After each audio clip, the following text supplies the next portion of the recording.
Okay जवानों, goods आपने देखा और वो पूरा याद करने वाला था, इसलिए मैंने थोड़ा रश किया वहां पर। ठीक है, अब हम आते हैं डिमांड पर कि यार इकोनॉमिक्स में डिमांड क्या होती है, लॉ ऑफ डिमांड क्या कहता है, बहुत ध्यान समझना।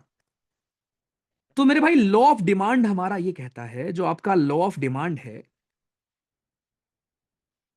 राइट, ये बताता है किसी भी प्राइस का जो डिमांड है वो प्राइस से इनवर्सली प्रोपोर्शनल होता है। बहुत ध्यान सुनना, लॉ ऑफ डिमांड ये कहता है कि जो डिमांड है किसी भी सामान की, किसी भी सामान की जो डिमांड है दोस्तों, वो इनवर्सली प्रोपोर्शनल होती है प्राइस से। इसका मतलब अगर प्राइस बहुत ज्यादा है तो लोग उस सामान को खरीदना कम कर देते हैं, उसका सब्स्टिट्यूशन ढूंढने लगते हैं। तो ये आपका इनवर्सली प्रोपोर्शनल ऐसे होता है, ध्यान रखना, इसको बोलते हैं इनवर्सली प्रोपोर्शनल। यहां पर डिमांड, यहां पर प्राइस। जब डिमांड आपकी हमारी बहुत ज्यादा हो जाती है, प्राइस बहुत ज्यादा हो जाता है, तो आपकी डिमांड नॉर्मली कम हो जाती है। ठीक है, ओके। अब जो आपकी डिमांड कर्व है दोस्तों, अब देखो इसके एक्सेप्शन भी हैं, गिफन गुड्स। अच्छा गिफन गुड्स क्यों? अरे भाई गिफन गुड्स में आपकी हमारी और जो नॉर्मल आपकी, ये तो रोजमर्रा की चीजें हैं ना। मुझे बताओ, क्या प्याज महंगी हो जाएगी तो आप नहीं खाओगे क्या? खाओगे ना यार। बच्चा रोएगा ना कि पापा प्याज चाहिए, है ना, पापा आलू चाहिए। आलू महंगा हो जाएगा तो नहीं खाओगे क्या? क्या दवाइयां महंगी हो जाएंगी तो नहीं खरीदोगे? खरीदोगे ना। तो ये हर एक चीज के ऊपर अप्लाई नहीं होता। नॉर्मल दोस्तों क्या होता है कि मान लो, देखो जो चीज पॉसिबल हो, अब मान लो कपड़े महंगे हो जाएं तो आप काम चला लोगे कि बेटा कपड़े यार अगले दिवाली पे लेंगे, है ना, उधर आप काम चला लोगे। तो नॉर्मल हमें देखने को मिला कि जब किसी भी चीज का दाम बहुत बढ़ जाता है, राइट, तो उसकी डिमांड कम हो जाती है। लेकिन जो हमारी रोजमर्रा की चीजें हैं, आटा, दाल, चावल, टमाटर, गिफन गुड्स जो आपके हैं, या जो जीवन की नेसेसिटीज हैं, दवाइयां, आप इनको लेना बंद नहीं कर दोगे ना यार, है ना। आप इनको खरीदना बंद नहीं करोगे ना, बिना इनके कैसे जियोगे यार, राइट। माँ बाप बच्चे को खाना और पढ़ाई कितनी महंगी हो जाए वो जरूर कराते हैं, क्योंकि वही उम्मीद होता है, राइट, वहां से निकलने का, जो उनका, जहां पर वो हालात, जिस हालात में अभी वो हैं, राइट।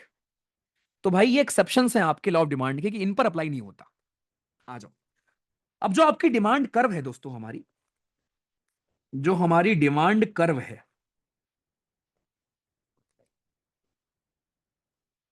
ठीक है, डिमांड कर्व में दो प्रकार का चेंज आता है। एक होता है मूवमेंट इन डिमांड कर्व, और दूसरा हमारा होता है shift in demand curve. Shift in demand curve,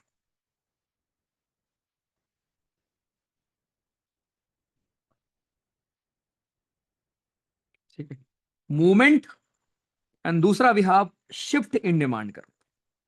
तो भाई जो मूवमेंट होता है उसको हम एक और नाम से जानते हैं, चेंज इन क्वांटिटी डिमांडेड।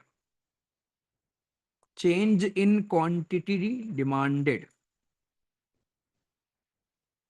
और जो आपका शिफ्ट होता है दोस्तों, इसको हम जानते हैं चेंज इन डिमांड के नाम से। इसको हम बोलते हैं चेंज इन डिमांड। तो शिफ्ट जो होगा डिमांड कर्व में उसको हम कहते हैं चेंज इन डिमांड। जो आपका मूवमेंट होता है उसको हम कहते हैं चेंज इन क्वांटिटी डिमांडेड। बस ध्यान रखना कि जो आपकी मूवमेंट है केवल डिपेंड करती है प्राइस पर। It only depends on price. Only depends on price, यानी दोस्तों आपके डिमांड कर्व में जो मूवमेंट आएगी केवल प्राइस पर डिपेंड करती है।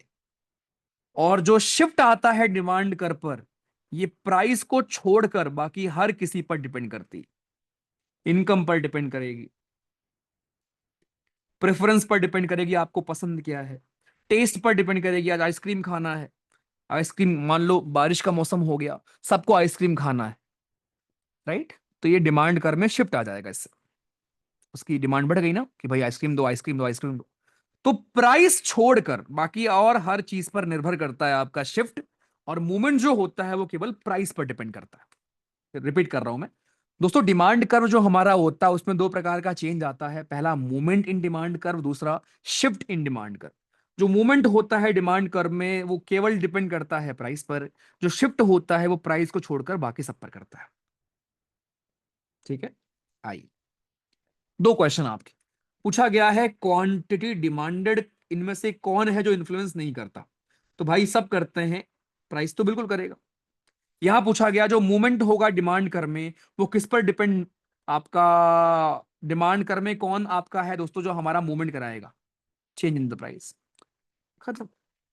अब ना इसको रिवाइज कर लेना बढ़िया से, देख लो। फिर आपके हमारे कुछ कर्व हैं। अभी एग्जाम में ना बस ये पूछता है कौन सा कर्व, ये मैं आपको पहले पढ़ा चुका हूं। Lorenz curve, Phillips curve, Kuznets curve, Laffer curve. कौन सा कर्व किसके बीच में रिलेशन बताता है, ये पूछता है दोस्तों अपने परीक्षा में। ये देखो, पूछा गया है कौन इन्फ्लुएंस नहीं करता क्वांटिटी डिमांडेड को। ये तो वही हो गया भाई जो भी किया हमने। Okay. Public good, public good दो बार आया हुआ है, कर लेंगे इसको भी आप। इनफीरियर गुड के बारे में क्या सही है? चलो मुझे इस सवाल का जवाब दो बस, इस वाले का। ये शायद पहले मैंने एक बार कहीं कराया है, इसलिए आप जवाब दो। रुको थोड़ा जूम होने दो।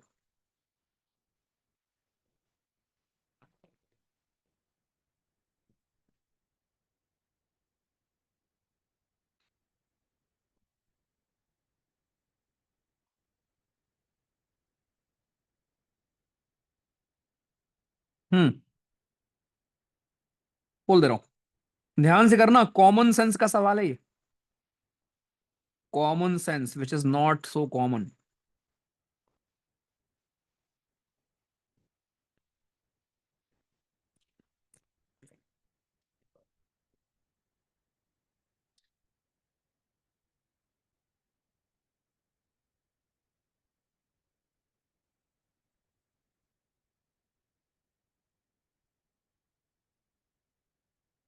सोच के बताओ, सोच समझ कर।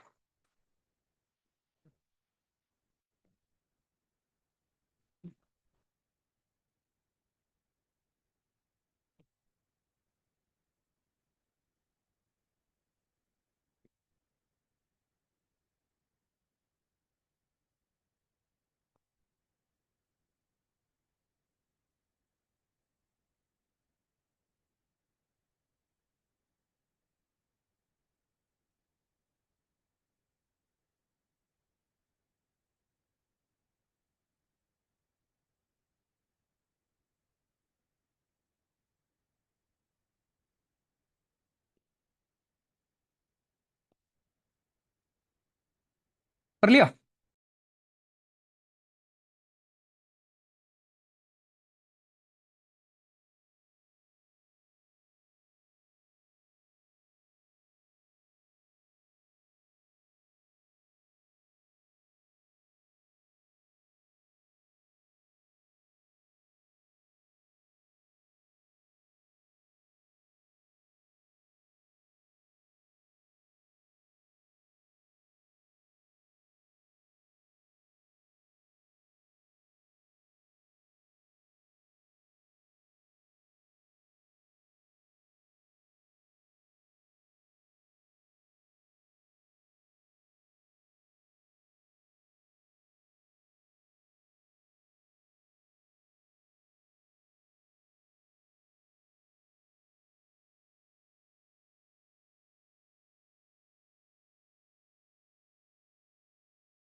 हाँ भाई डन। देखो जवानों, बड़ा इजी सवाल था। आपसे बोला गया जब लोग अमीर हो जाते हैं, घरों में पैसे आ जाते हैं, तो वो कंज्यूम करते हैं लेस केरोसिन। बिल्कुल सही बात है यार। आपको याद है हम लोग पहले लालटेन में पढ़ाई करते थे, है ना? जैसे हमारे यहाँ यार 55 रुपए में मिलता था, एक जमाना था 5 लीटर मिट्टी का तेल। वो पीपिया लेकर हम लोग लेने जाते थे राशन वाले के यहाँ पर, कोटेदार के यहाँ पर। उसको लाने में बड़ी शर्म आती थी। ठीक है, साइकिल से जाते थे लाने उसको। तो भाई अब तो कोई यूज करता नहीं होगा, बिकॉज थोड़े बहुत तो पैसे आ गए ना, राइट? तो भाई जैसे जैसे लोग अमीर होते हैं तो वो मिट्टी के तेल का इस्तेमाल कम कर देते हैं। इट इज वेरी इजी सवाल, तो पहला सही है। Over time there is decline in quality, ये हम नहीं बोल सकते, क्या पता भाई क्वालिटी क्यों कम हो जाएगी, है ना, राइट। तो पहला सही है कि दूसरा रॉन्ग है। Government needs to stop subsidies, क्यों भाई, अभी भी गरीब है ना, जो हमारे गरीब लोग हैं उनका तो बेसिकली वो तो यूज करेंगे ना, इसका आंसर है वन ओनली। कितना आसान। अब देखो कुछ सवाल यार कॉमन सेंस वाले भी आएंगे भाइयों मेरे, हर सवाल आप पढ़ नहीं सकते यहाँ पर किताबों में यार, ठीक है, कुछ सवाल कभी कभी कॉमन सेंस का भी आता है, तो इसका आंसर वन ओनली है। अब बताओ, क्लियर सारी चीजें जवानों पार्टी। एक टॉपिक और बचता है, टैक्स। अभी करें या कल करें? कल स्टार्टिंग में कर लो, क्योंकि उसको थोड़ा मुझे आपको आराम से बढ़ाना है, जीएसटी और टैक्स के बारे में। अजीबोफर में।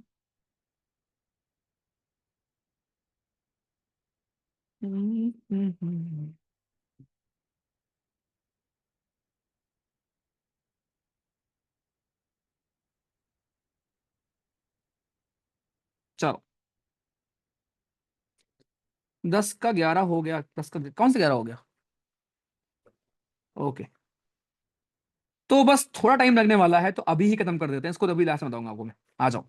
इतना आसान टॉपिक है ना, इसमें कुछ आपको फील ही नहीं होगा, बस मैं तुम्हारा मन देख रहा था, कितने लोग गिव अप कर देते हैं। पता है जीवन में ना आपको ऐसे अपॉर्चुनिटीज मिलेंगे सामने से, जो आपको गिव अप करने के लिए बोला जाएगा, है ना, लेकिन नहीं करना होता। देखो भाई बहुत आराम से पढ़ाऊंगा मैं आपको टैक्सेशन, 10 मिनट एक्स्ट्रा लगेगा ना, लेकिन आप समझ में आएगा। भाइयों जो आप फीस पे करते हो मुझे, कितनी फीस पे करते हो? आप पे करते हो 3999। इसके ऊपर आप 18% टैक्स पे करते हो। पहली बात तो मेरी सरकार से मांग है, सरकार जी एजुकेशन पर कम कर दो भाई। मतलब मुझे समझ नहीं आता एजुकेशन पर जीएसटी क्यों है, मतलब जो कि बेसिक नेसेसिटी है यार, है ना। आपके ऐसे बहुत सारे देश हैं दोस्तों दुनिया में जहां पर एजुकेशन पर जीएसटी नहीं है, एजुकेशन पर कोई टैक्स नहीं है, एजुकेशन फ्री है। मैं कह रहा हूँ फ्री मत करो, लेकिन कम से कम यार 18% जीएसटी हटा दो यार, ठीक। और ये आपकी फीस 4 साल से है जिसमें पढ़ा रहा हूँ। समझे बालक पार्टी? हाँ, जिसमें आप मेरे सर पर 4 महीने 5 महीने बैठे रहते हो, और इस बार तो 6 महीने 6.5 महीने बैठे रहोगे। ठीक है, चलो आ जाओ, कोई दिक्कत नहीं, राइट। बस एक विजन है कि आपका every single penny should be worth. Okay, तो ये दोस्तों आप जो मुझे फीस देते हो भाइयों, इसमें जो आप ये टैक्स पे करते हो ना, इसको बोलते हैं जीएसटी।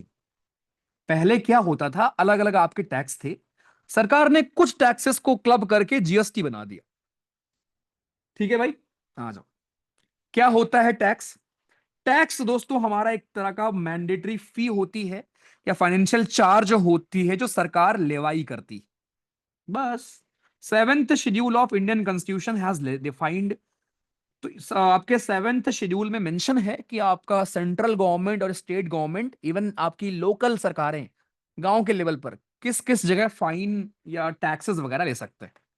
अब कुछ टर्म मैं आपको यहां सिखाता हूं, जो बहुत ध्यान से देखना भाइयों, बहुत आसान टर्म है। एक होता है टैक्स का इंसिडेंस किसके ऊपर है, और दूसरा होता है टैक्स का बर्डन किसके ऊपर है। आप लोग मुझे 719 रुपए टैक्स पे करते हो ना, 719 रुपए जो आप मुझे टैक्स पे करते हो, पे कौन कर रहा है? आप पे कर रहे हो, पेड बाय यू। उसको सरकार को कौन दे रहा है? गवर्नमेंट को मैं दे रहा हूं, ओके। तो टैक्स का बर्डन किसके ऊपर है? आपके ऊपर है। टैक्स का बर्डन इज ऑन यू, और टैक्स का इंसिडेंस किसके ऊपर है? मेरे ऊपर है। आप समझ में आ गया? तो जब भी आप दुकान से कोई सामान खरीदते हैं, कोई कपड़ा खरीदते हो, कुछ भी खाने का खरीदते हो, कुछ भी,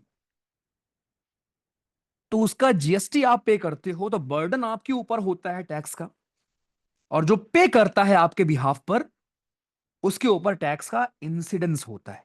तो मेरे ऊपर सरकार 18% जीएसटी इंपोज करती है, लेकिन उसका बर्डन आप लोग देते हो, राइट।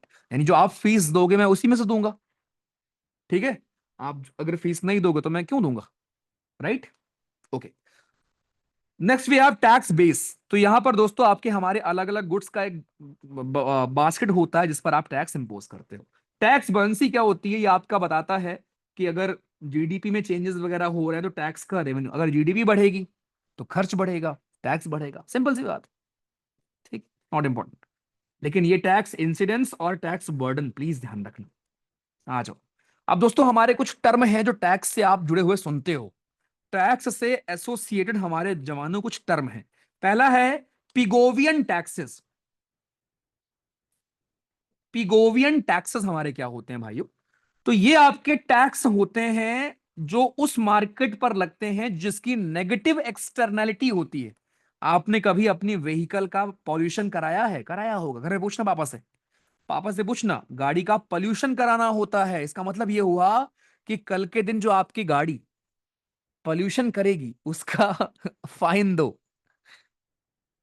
और सच में पता है वो क्यों लिया जाता है? वो इसलिए आपसे कलेक्ट किया जाता है जिससे सरकार उस पैसे का यूज करके पॉल्यूशन को कम कर पाए। लेकिन सरकार कुछ नहीं करती, कोई भी सरकार हो, निकम्मी है सारी सरकार। समझे? वो बस नाम का फाइन आप बस भरते रहते हो और कुछ होता नहीं। ठीक।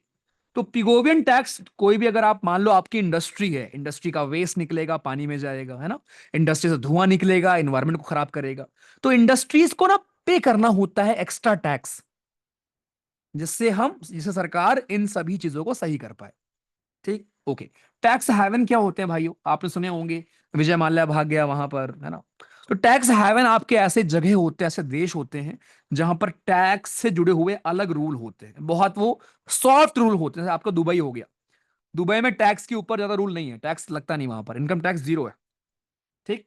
टैक्स अवॉइडेंस क्या है? नाम से आपको दिख रहा है, टैक्स इवेड करना, कि भैया अब मैं तुमसे पैसा ले लूं और जीएसटी पे ना करूं, तो कल के दिन मैं क्लास ले रहा हूं, अचानक से अगर मैं गायब हो जाऊं, समझ जाना कि इनकम टैक्स वाले आए थे, गुरुजी को उठा ले गए। उसको बोलेंगे टैक्स इवेड करना। ठीक है, आ जाओ। अब एक टर्म यहां पर होता है लैफर कर्व। कर्व सारे ध्यान रखना। लैफर कर्व बताता है रिलेशन बिटवीन टैक्स इवेजन और टैक्स अवॉइडेंस। टैक्स इवेजन और टैक्स अवॉइडेंस के ऊपर बताता है जवानों रिलेशन हमारा लैफर कर्व।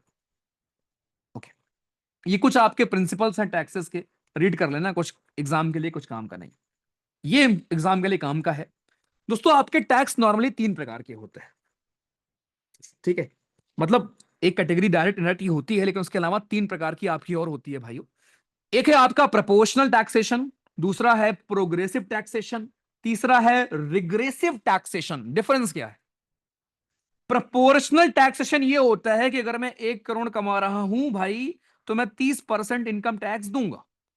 अगर मैं 10 लाख कमा रहा हूं तो मैं कोई टैक्स नहीं दूंगा, as per new tax regime.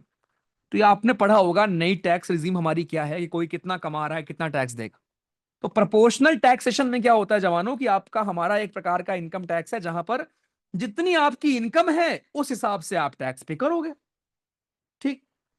आई, प्रोग्रेसिव टैक्स क्या होता है, कि जैसे जैसे आपकी इनकम बढ़ेगी टैक्स बढ़ेगा। इसको बोलते हैं प्रोग्रेसिव टैक्सेशन। आप आज कमाते हो 10 लाख रुपए, कोई टैक्स नहीं दोगे। 15 लाख कमाने लगोगे, हो सकता है 10% टैक्स दोगे। 30 लाख कमाने लगोगे, 30% टैक्स दोगे। जितना ज्यादा कमाओगे उतना ज्यादा टैक्स दोगे। इसको बोलते हैं प्रोग्रेसिव टैक्सेशन। रिग्रेसिव क्या होता है, कि आपकी इनकम तो बढ़ रही है लेकिन टैक्स कम है आपका। अब जैसे आप 18% ही आपको टैक्स देना है ना भाई, जीएसटी 18% ही मुझे देना है ना। 1 करोड़ होगा उसका 18 देना है, 2 करोड़ होगा उसका 18 देना है। तो यहां पर टैक्स रेट का डिक्रीमेंट होता है विद इंक्रीमेंट ऑफ आपके हमारे, मतलब टैक्स पेयर इनकम बढ़ रही है लेकिन आप टैक्स उतना ही दे रहे हो, कांस्टेंट टैक्स दे रहे हो। इसको बोलते हैं रिग्रेसिव टैक्सेशन। भारत में कौन सा सिस्टम है? भारत में वी हैव प्रोग्रेसिव टैक्सेशन। जितनी इनकम होगी उतना टैक्स दोगे। ठीक, ओके। अब दोस्तों आता है आपका दो प्रकार के टैक्सेस, डायरेक्ट और इनडायरेक्ट। डायरेक्ट टैक्स में क्या होता है, आपको ही टैक्स देना है, टैक्स का बर्डन भी आपके ऊपर होगा, इंसिडेंस भी आपके ऊपर होगा। इंसिडेंस भी होगा आपके ऊपर, बर्डन भी होगा आपके ऊपर। राइट। ये प्रोग्रेसिव होते हैं नेचर में, यानी कि जितना कमाओगे उतना टैक्स दोगे। लेकिन जो हमारे इनडायरेक्ट टैक्स होते हैं वो रिग्रेसिव होते हैं नॉर्मली। ठीक। इसमें क्या है, टैक्स का बर्डन आप शिफ्ट कर सकते हो। मतलब मान लो मेरी किराना की दुकान है, अब मैं आपसे टैक्स लूंगा ना भाई कि यार ये बिस्किट इतना रुपए का है, इसमें जीएसटी एडेड है, कौन पे करेगा? जनता पे करेगी। और उसके बिहाफ पर कौन भरेगा? मैं भरूंगा। तो यहां पर टैक्स का इंसिडेंस और टैक्स का बर्डन अलग अलग बंदों पर होता है। अपना वाला एग्जांपल ध्यान रखना, उससे आपको क्लियर रहेगा। तो डायरेक्ट टैक्स और इनडायरेक्ट टैक्स दोनों चीज क्लियर दोस्तों। अब ये देख लो कि कौन सेंट्रल गवर्नमेंट कौन कौन सा टैक्स करती है कलेक्ट, और state government VAT, luxury, electricity, entertainment tax, right, ये सारे टैक्स लेती है आपकी राज्य सरकार है। देख लो भाई, इनकम टैक्स किसको नहीं पता भाई? कॉर्पोरेट टैक्स जो कंपनीज होती है उनको पे करना होता है। जीएसटी सबसे इंपॉर्टेंट हमारे लिए है। अब जो हमारी जीएसटी है जवान, ठीक है, अब जो हमारी जीएसटी है, राइट, इसके बारे में जरा हम पढ़ते हैं। अच्छा, मैं एग्जांपल भी दे दूं ना कुछ आपको पहले। देखो, जो आपके डायरेक्ट टैक्स हैं दोस्तों, जिसको आप पे करते हो डायरेक्ट, उसके एग्जांपल्स क्या हो गए? इनकम टैक्स, ठीक है, कॉर्पोरेट टैक्स, ठीक, प्रॉपर्टी टैक्स, प्रॉपर्टी टैक्स, ठीक। ये सारे आ गए हमारे डायरेक्ट टैक्स में। Then we have indirect tax, जिसमें आ गया जीएसटी, एक्साइज ड्यूटी, ठीक है, कस्टम ड्यूटी, ये सारे आपके आगे इनडायरेक्ट टैक्स। ठीक है दोस्तों, चलो, तो जीएसटी दोस्तों हमारा है इनडायरेक्ट टैक्स, जिसका फुल फॉर्म है गुड्स एंड सर्विसेज। बहुत ध्यान सुनना, 2017 में इसको हमने 101st कॉन्स्टिट्यूशनल अमेंडमेंट के तहत अमेंड करके बनाया जीएसटी काउंसिल को एक कॉन्स्टिट्यूशनल बॉडी। ध्यान रखना, जीएसटी काउंसिल हमारी क्या है? एक कॉन्स्टिट्यूशनल बॉडी है। अब एग्जाम में पूछेगा कौन से आर्टिकल में मेंशन है, बिकॉज अगर कोई कॉन्स्टिट्यूशनल बॉडी है तो उसके लिए एक आर्टिकल होगा। तो भाइयों, ये आपकी आर्टिकल 279 ए में मेंशन है हमारा कि GST council to be formed by president. GST council to be formed by president ji हमारे। ठीक है भाइयों, ओके। अब ध्यान रखना आपके, अच्छा ये बताओ, जीएसटी काउंसिल के हमारे चेयरमैन कौन होते हैं? मैं बता रहा हूं, चेयरमैन आपके होते हैं फाइनेंस मिनिस्टर हमारे। चेयरमैन होते हैं जवानों फाइनेंस मिनिस्टर साहब, ध्यान रखिएगा। ठीक है, और हर राज्य के फाइनेंस मिनिस्टर हो गए, ये सब कुछ मिलकर एक बॉडी हमारी बनती है जीएसटी काउंसिल। अब टैक्स स्लैब क्या है, यहां मैं लिख रहा हूं दोस्तों। आप लोगों ने देखा होगा, अभी डिस्कशन चल रहा है कि जीएसटी सरकार ने बोला ना कि जीएसटी स्लैब्स को हम घटाकर 2 कर देंगे। अभी वो हुआ नहीं है, ठीक है, तो अभी हम पुराना वाला ही पढ़ेंगे। तो मेरे भाई, टैक्स स्लैब है भारत में, एक 0% का है, एक 5% का है, एक 12% का है, एक 18% का है, और एक 28% का है, जो आपके लग्जरी प्रोडक्ट्स होते हैं। ठीक, इनके अलावा कुछ हमारे और अलग हैं, जैसे आपका रफ डायमंड। ध्यान रखिएगा, रफ डायमंड पर लगता है जीएसटी 0.25%। मतलब सोचो, डायमंड पर जीएसटी इतना है और एजुकेशन पर 18%। इसके अलावा पॉलिश डायमंड, जो हमारा पॉलिश्ड डायमंड है दोस्तों, पॉलिश्ड डायमंड पर जीएसटी है आपकी 1.5% ओनली। ठीक, इसके अलावा जो आपके प्रीशियस मेटल हैं, गोल्ड वगैरह, गोल्ड सिल्वर, प्रीशियस मेटल पर आपकी जीएसटी है 3%। तो ये आपके 5 टैक्स स्लैब के अलावा ये कुछ और भी स्लैब्स हैं कि जो आपके रफ डायमंड होगा उन पर जीएसटी 0.25%, पॉलिश्ड में 1.5%, प्रीशियस में 3%। ठीक है, और इन सभी टैक्सेस की जगह पर आपका जीएसटी आया है। बस, अब एक सवाल यहां से ये बनता है कि जीएसटी में क्या नहीं आया। ये नहीं पूछेगा आपसे, नॉर्मली, ठीक है, तुमसे नहीं पूछेगा कि दूध पर कितना जीएसटी है। ठीक है, आपसे बस ये पूछेगा कि जीएसटी में कौन नहीं आया? Petrol, diesel, natural gas, alcohol is not under GST. Alcohol भी दोस्तों हमारे जीएसटी में नहीं आता। आई, जीएसटी काउंसिल में चेयरपर्सन होते हैं union finance minister, right. Members आपके सभी राज्यों के फाइनेंस मिनिस्टर वगैरह सब कुछ होते हैं। कोरम होता है 50% का। डिसीजन होता है भाई 75% मेजोरिटी, यानी 2/3 मेजोरिटी या 3/4 हो जाएगी। 3/4 मेजोरिटी से यहां पर फैसला होता है, ठीक है। जैसे किसी भी सामान के ऊपर जीएसटी को कम ज्यादा करना है, तो वो ये जीएसटी काउंसिल दोस्तों हमारी करती है, which is a constitutional body. बस। जीएसटी रिफॉर्म के लिए आपकी हमारी कमेटी बनाई गई थी, Raja Chelliah tax reform committee, Kelkar committee हमारी। खत्म। आ जाओ, क्वेश्चन पर आते हैं, आपके पीवाईक्यूज पर। सवाल हमारा है, इनमें से बताइए कौन आपका not included in central pool to be shared with. अच्छा, ये तो आपके, सॉरी सॉरी, ये फाइनेंस कमीशन का क्वेश्चन है, इसको छोड़ दो। Okay, it is a question of finance commission. ये मैं आपको 5 मिनट शो में करा दूंगा एक दिन, या पॉलिटी में हम पढ़ेंगे इसको, ठीक है। इधर आओ। जीएसटी के बारे में कौन सा करेक्ट नहीं है? प्रीशियस मेटल में लगता है 3% जीएसटी। जीएसटी इनमें से कौन जीएसटी में नहीं आता? Petroleum products. एडम स्मिथ, ये तो स्टैटिक क्वेश्चन है। इनमें से कौन जीएसटी में नहीं आता? ये बहुत बात आया हुआ है, तो भाइयों आपका पेट्रोल नहीं आता। प्रोग्रेसिव टैक्स के बारे में क्या सोचते हैं आप? टैक्स रेट सेम होगा सबके लिए, ये सोचते हो? टैक्स रेट इंक्रीज करेगा जैसे जैसे इनकम बढ़ेगी, खत्म।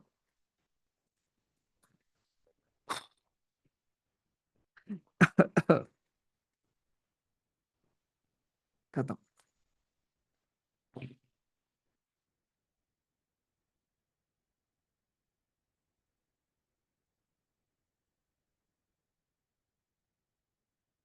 हम्म।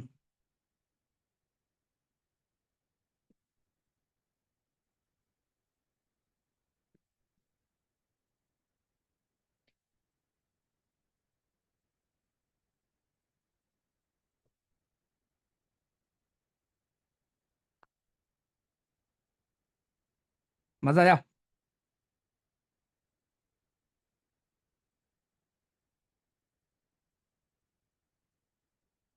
सुनो, अब कल का शेड्यूल सुनो। कल का शेड्यूल पता क्या है? मैं अपना बताता हूँ, उसमें आप देख लो आपका क्या क्या है। सुबह 11:30 बजे से मेरी क्लास होगी एनडीए में, यूट्यूब पर, ठीक है, इंग्लिश की। उसके बाद 2 या 2:30 बजे से हम बायो रिवाइज करेंगे, 3 साढ़े 3 घंटे लगेंगे, शाम तक हो जाएगी, ठीक। फिर शाम में 6 से 8 पॉलिटी पढ़ेंगे। फिर 8 से 12 रात में केमिस्ट्री रिवाइज करेंगे, और फिर सोएंगे, ठीक है।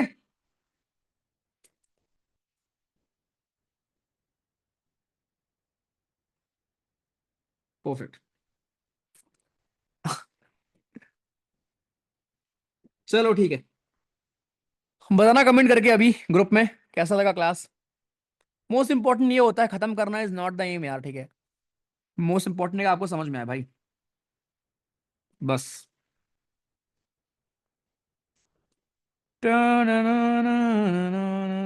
अरे डार्क सर्कल सही हो जाएगा, इसके बाद 1 महीने छुट्टी रहेगी भाई। इससे बड़ा कोई मोटिवेशन नहीं है कि ये सेम चीज अभी 2 महीने छुट्टी रहेगी। 2 महीने, 1 महीने, अगला बार बैच स्टार्ट होगा 20 अक्टूबर के आसपास है ना क्लासेस, 15 या 20 अक्टूबर, तो 1 महीने छुट्टी रहेगी भाई, कोई दिक्कत नहीं है। चलो bye, take care, thank you so much यार, बाय बाय। ना ना ना ना ना ना ना ना ना ना ना ना, bye bye. Thank you so much यार, लगभग 850 लोग थे, thank you so much last तक, थैंक यू यार, थैंक यू। कल फिर, ठीक है, नींद आएगी सुकून की, और फिर कल का दिन और बेहतर बनाएंगे। बाय।